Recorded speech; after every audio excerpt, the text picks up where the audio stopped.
Assalamualaikum warahmatullahi wabarakatuh. Perkenalkan, nama saya Aureli dari 8 Bright. Hari ini saya akan membuat video tentang media pembelajaran bahasa Indonesia kelas 8 semester 1 tahun pelajaran 2020-2021. Nah, sekarang saya akan memberitahu terlebih dahulu materi bahasa Indonesia apa saja yang ada di kelas 8 semester 1 ini. Yang pertama adalah teks berita, yang kedua adalah teks iklan, slogan, dan poster. Yang ketiga adalah teks puisi, dan yang keempat adalah teks literasi. Pertama-tama, saya akan membahas bab 1 terlebih dahulu, yaitu teks berita. Apa itu berita? Menurut KBBI, berita merupakan cerita atau keterangan mengenai kejadian maupun peristiwa yang hangat. Menurut Neil M. Chenila, berita adalah gabungan fakta dan peristiwa-peristiwa yang menimbulkan perhatian atau kepentingan bagi para pembaca surat kabar yang memuatnya. Agar kita dapat terhindar dari berita hoaks, berikut hal yang perlu diperhatikan saat menerima informasi berita. Yang pertama adalah kita harus hati-hati dengan judul yang provokatif dan sensasional. Yang kedua adalah perhatikan alamat situs. Yang ketiga adalah periksa fakta. Yang keempat, periksa keaslian foto. Dan yang kelima, waspada jika ada terlalu banyak iklan bermunculan. Selain di dalam koran dan juga televisi, media berita juga terdapat di internet, majalah, dan juga radio. Nah, sekarang saya akan masuk ke dalam unsur pembentuk berita. Kita sebut sebagai adik simba. Nah, adik simba itu adalah singkatan. Pertama dari huruf A terlebih dahulu. A adalah apa, D dan I adalah di mana, K adalah kapan, S dan I adalah siapa, M adalah mengapa, B dan A adalah bagaimana. Berikut saya akan memberitahu kepada kalian teks berita beserta letak adik simba tadi. Pertama, unsur apa. Letaknya itu ada di paling atas. Apa itu sama aja kayak judulnya. Selanjutnya adalah di mana, itu menanyakan tempat atau lokasi, dan di sini tertulis ada di Kabupaten Sukoharjo, Jawa Tengah. Selanjutnya adalah kapan, yaitu menanyakan waktu, dan di sini tertulis bahwa waktunya ada di hari Sabtu, tanggal 12 Desember 2016. Selanjutnya adalah siapa. Siapa itu menanyakan siapa yang sedang dibicarakan dalam teks berita tersebut. Dan jawabannya adalah kepala desa. Lalu mengapa, itu berarti menanyakan alasannya, dan letaknya ada di paragraf ketiga dalam teks berita ini. Dan yang terakhir adalah bagaimana, itu menanyakan penjelasan lebih lengkapnya, dan di teks berita ini tuh letaknya ada di paragraf paling akhir. Nah, sekarang saya akan memberitahu bagaimana cara menyimpulkan berita.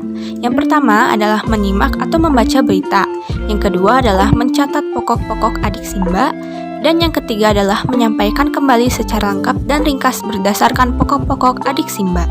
Kita masuk ke dalam struktur berita. Pertama, ada judul, yaitu judul berita. Yang kedua adalah kepala, yaitu paragraf pembuka yang memuat intisari berita paling menarik, yakni berisi beberapa poin adik simba. Yang ketiga adalah tubuh, yaitu isi uraian lengkap yang menjelaskan seluruh unsur adik simba. Dan yang terakhir adalah ekor, yaitu penutup yang berupa simpulan atau penegasan ulang.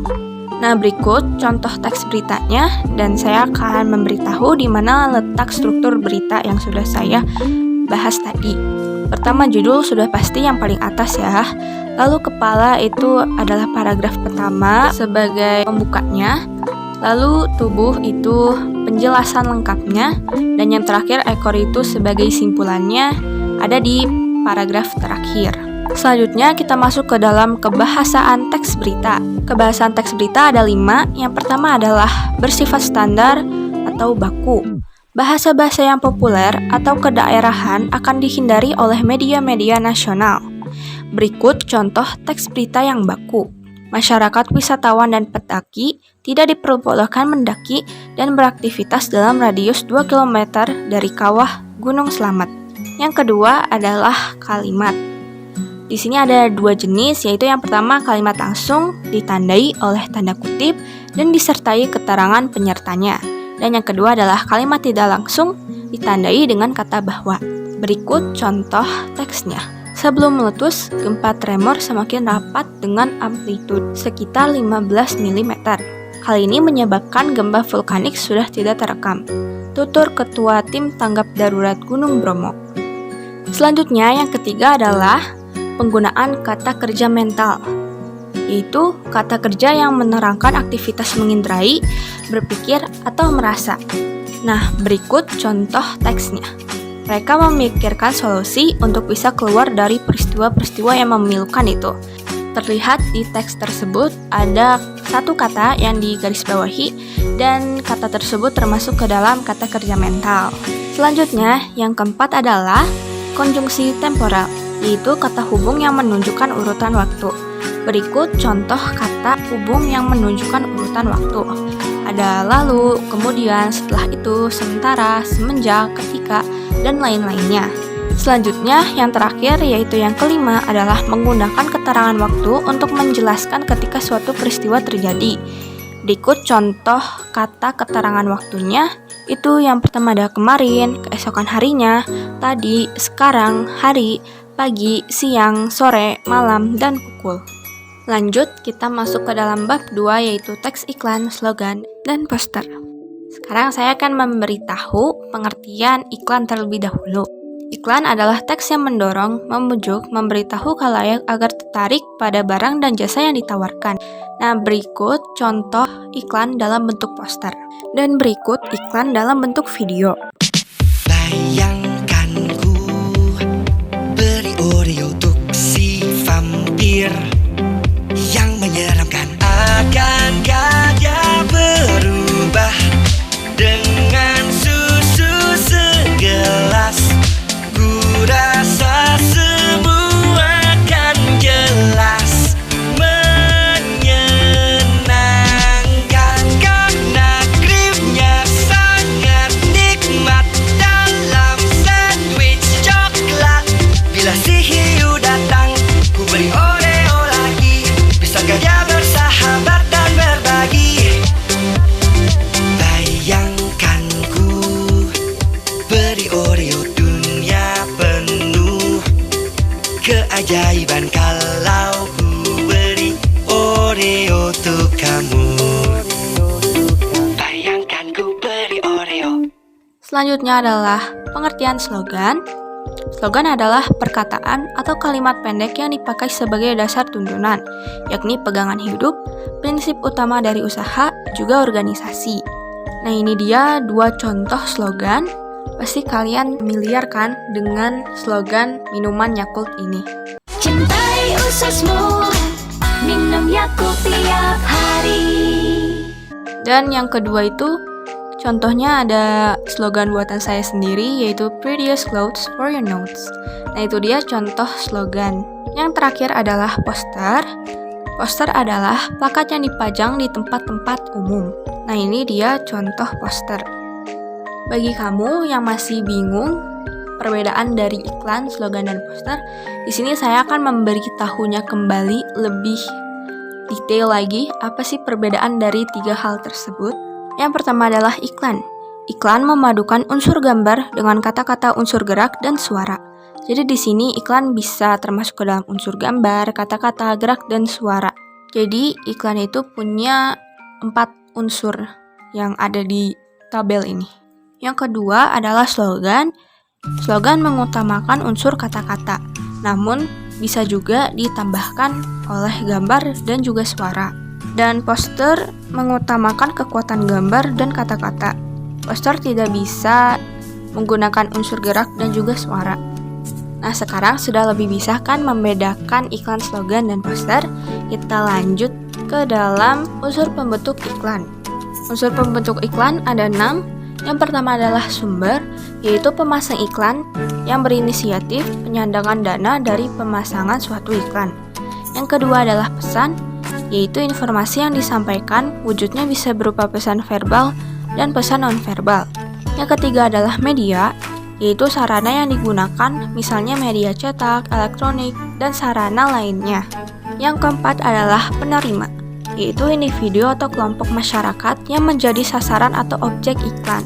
Yang kelima adalah efek, yaitu perubahan yang terjadi pada diri penerima baik itu dalam aspek sikap, pola pikir, perilaku, kebiasaan, dan pola hidup.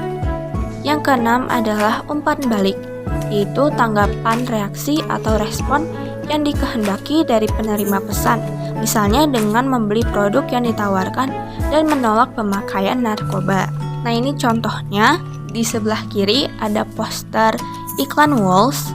Nah, lalu saya tuliskan unsur pembentuk iklan yang ada di dalam poster iklan Walls ini.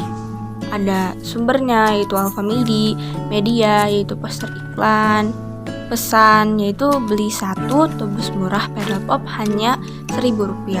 Nah, itu dia contohnya. Kita masuk ke dalam klasifikasi iklan. Ada dua, yang pertama adalah iklan strategis, yaitu digunakan untuk membangun merek atau citra positif suatu perusahaan. Pokoknya ingat aja iklan strategis ini lebih ke tempat, dan contohnya seperti ini, ditaruh di jalan-jalan. Lalu yang kedua adalah iklan taktis, yaitu dirancang untuk mendorong konsumen agar segera melakukan respon dengan merek tertentu. Umumnya iklan ini memberikan penawaran khusus jangka pendek yang memicu konsumen memberikan respon pada hari yang sama. Nah, kalau iklan taktis ini tuh lebih ke waktunya. Nah, ini contoh poster iklannya. Itu ada promo di Dufan, ada diskon pada weekday dan juga weekend.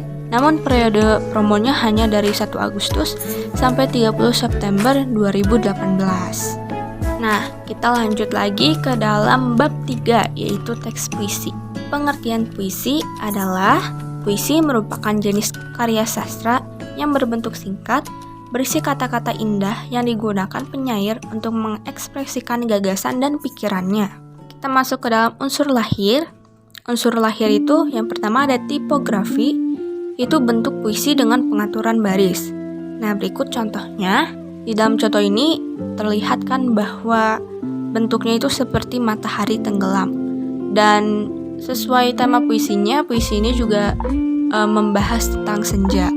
Jadi biasanya tipografi itu bentuk puisi dengan pengaturan baris yang sesuai sama temanya. Yang kedua adalah diksi, yaitu pemilihan kata-kata yang memiliki makna mendalam. Nah, contohnya ada di dalam puisi Sungai Manis ini. Sungai mengalir dan menyindir gedung-gedung kota besar. Di dalam puisi tersebut ada satu kata yang digaris bawahi kan? Nah, yaitu kata menyindir. Kata menyindir di sini menggambarkan kesenjangan antara gemerlap kota dan kemiskinan. Selanjutnya ada imaji, yaitu susunan kata yang mengungkapkan pengalaman indrawi, yaitu penglihatan, pendengaran, dan perasaan. Contohnya menggunakan puisi Sungai Manis lagi.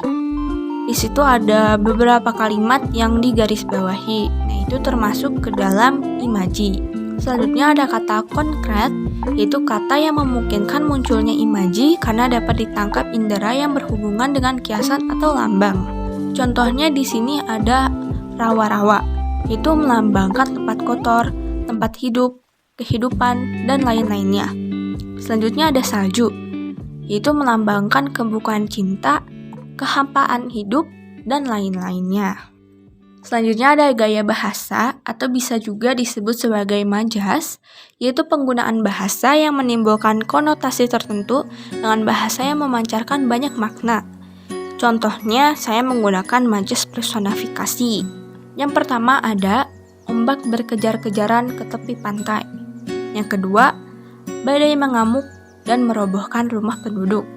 Yang ketiga, kulit wasit menjerit, panjang menandai akhir dari pertandingan tersebut. Nah, di situ juga ada kalimat yang digarisbawahi kan. Nah, sesuai sama majasnya yaitu personifikasi. Personifikasi sendiri itu pengertiannya majas yang membandingkan benda-benda tak bernyawa seolah-olah mempunyai sifat seperti manusia. Nah, itu dia contohnya. Selanjutnya kita masuk ke dalam rima atau irama, itu persamaan bunyi puisi di awal, tengah, maupun akhir. Nah, ini contoh-contoh puisinya, dan di akhir kalimat dari baris tersebut diakhiri dengan huruf yang sama. Ini H, lalu T, H H lagi, dan T lagi. Nah, puisi itu ada yang bersajak A, ada juga yang bersajak A, B. Kalau puisi yang putih abu-abu ini bersajak A, B. Soalnya selang-seling rimanya tuh. Nah, berikut contoh puisi. Puisi yang pertama ini tuh semuanya diakhiri dengan huruf yang sama ya, yaitu U. Jadi masuk ke dalam bentuk yang A. Dan yang puisi putih abu-abu tadi termasuk ke dalam bentuk yang AB. Dan yang ketiga ini juga masuk ke dalam bentuk yang A karena diakhiri dengan huruf yang sama. Selanjutnya kita masuk ke dalam unsur batin. Unsur batin yang pertama itu ada tema atau makna, yaitu menjadikan puisi memiliki kesan dan arti mendalam bagi penulis atau pembaca. Yang kedua adalah rasa, yaitu sebuah sikap dari penyair mengenai pokok permasalahan yang berbeda dalam puisi. Yang ketiga adalah nada, yaitu suara dan sikap yang diungkapkan oleh penyair kepada pembacanya. Dan yang terakhir adalah amanat, yaitu sebuah pesan yang terkandung di dalam puisi dan disampaikan kepada pembaca oleh penyair. Jenis-jenis puisi. Yang pertama ada puisi lama, yaitu dibuat dengan sangat terikat pada aturan-aturan yang meliputi jumlah kata, jumlah baris, rima, banyaknya suku kata, dan irama. Yang kedua adalah puisi modern, yaitu sudah mulai meninggalkan aturan-aturan dalam puisi lama. Hanya saja masih memperhatikan jumlah baris dalam setiap baitnya. Dan yang ketiga adalah puisi kontemporer, yaitu sudah jauh lebih bebas dari segala aturan seperti puisi lama maupun puisi baru. Puisi ini pun lebih mengutamakan isi daripada bentuknya. Sekarang saya akan memberitahu hal penting dalam membaca puisi. Yang pertama adalah ekspresi atau mimik. Yang kedua adalah kejelasan artikulasi. Yang ketiga adalah kineksi, yaitu gerak tubuh. Yang keempat adalah timbre, yaitu warna bunyi suara. Yang kelima adalah irama puisi, yaitu panjang pendek, keras lembut, tinggi rendahnya suara. Dan yang keenam adalah intonasi atau lagu suara. Lanjut kita ke dalam bab 4, yaitu materi terakhir, teks literasi. Saya akan memberitahu pengertian dari buku fiksi. Buku fiksi menggunakan imajinasi sebagai sumber pengembangan ide atau gagasan. Yang kedua, ada non-fiksi. Buku non-fiksi menyajikan kejadian sebenarnya berdasarkan pendapat atau ulasan sang penulis. Lanjut kita masuk ke dalam jenis-jenis buku. Yang pertama itu ada non-fiksi. Non-fiksi itu ada buku pelajaran, buku ensiklopedia, esai, jurnal, dokumenter, biografi, dan laporan ilmiah. Contohnya, ini ada foto buku ensiklopedia dan juga biografi B.J. Habibie. Selanjutnya adalah buku fiksi. Buku fiksi itu ada buku cerita anak, dongeng, novel, cerita pendek, fabel, dan komik. Nah, di sini ada contoh buku novel dan juga contoh buku cerita anak. Sekarang saya akan memberitahu perbedaan indeks dan juga glosarium. Indeks adalah daftar kata atau istilah penting yang terdapat pada bagian akhir buku, tersusun berdasarkan abjad yang memberikan informasi mengenai halaman tempat kata atau istilah itu ditemukan. Nah, ini contoh indeks dalam buku. Selanjutnya adalah glosarium. Glosarium terdiri dari kata-kata sulit yang digunakan dalam setiap bab atau pelajaran dan disertai dengan artinya. Nah, kurang lebih glosarium itu contohnya seperti ini. Jadi, indeks itu adalah daftar kata atau istilah penting, dan kalau glosarium itu kata-kata sulit yang disertai dengan artinya. Bagi kamu yang masih belum tahu apa itu sinopsis, sekarang saya akan jelaskan juga ya.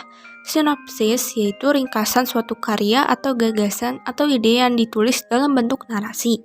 Ada dua jenis sinopsis, yakni yang pertama sinopsis tulisan lengkap dan yang kedua adalah sinopsis sebagai persiapan menulis ide.